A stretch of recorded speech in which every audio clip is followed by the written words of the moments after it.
ఎన్నికల్లో ఇచ్చిన హామీలను అమలు చేశామన్నారు మంత్రి పొంగులేటి శ్రీనివాసరెడ్డి. రైతు రుణమాఫీని చేసి చూపించామని అన్నారు. బీఆర్ఎస్ ప్రభుత్వం కేంద్రంలో బేషాలకు పోయి రాష్ట్ర ప్రయోజనాలను ఇబ్బంది పెట్టిందని అన్నారు. రాష్ట్రానికి రావాల్సిన నిధులు ఇవ్వాలని కేంద్రాన్ని కోరుతున్నామని అన్నారు. ఫోన్ ట్యాపింగ్ నిందితులను వదిలిపెట్టే ప్రసక్తే లేదని అన్నారు మంత్రి. మిషన్ భగీరథ పథకం వాటర్ ఇంకా 30% మందికి చేరలేదని అన్నారు. ప్రాజెక్టుల పేరుతో వేల కోట్ల రూపాయల ప్రజాధనాన్ని దోచుకున్నారని విమర్శించారు పొంగులేటి.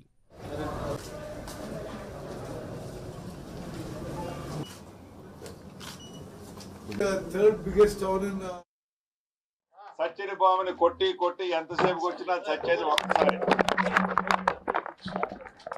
ప్రధాన ప్రతిపక్షం అని చెప్పుకుంటున్న ఆ పార్టీ పెద్దలు నిన్న రైతు రుణమాఫీ కార్యక్రమంలో భాగంగా సుమారు 6,000 కోట్లు పైచలకు మాఫీ చేసిన తర్వాత వారు ఒక వేదిక మీద ఆ పార్టీలో ఉండే నాయకులు అంటున్నారట,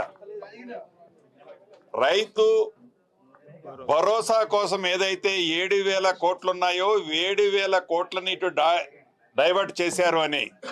రైతు భరోసా వేరు, రైతు రుణమాఫీ వేరు.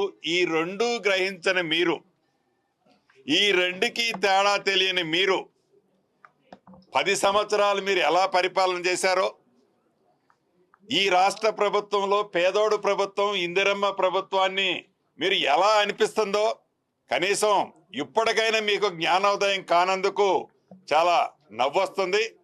రైతు భరోసాని తప్పకుండా ఈ ప్రభుత్వము రైతన్నలకు ఇస్తుంది. అది రైతుల అభిప్రాయాలకు అనుగుణంగానే ఇస్తుంది. రైతు రుణమాఫీని ఆల్రెడీ స్టార్ట్ చేశాము.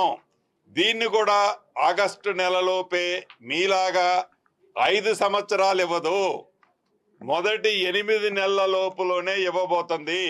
దీన్ని గ్రహించాలని ఈ వేదిక ద్వారా వారికి తెలియజేస్తారు.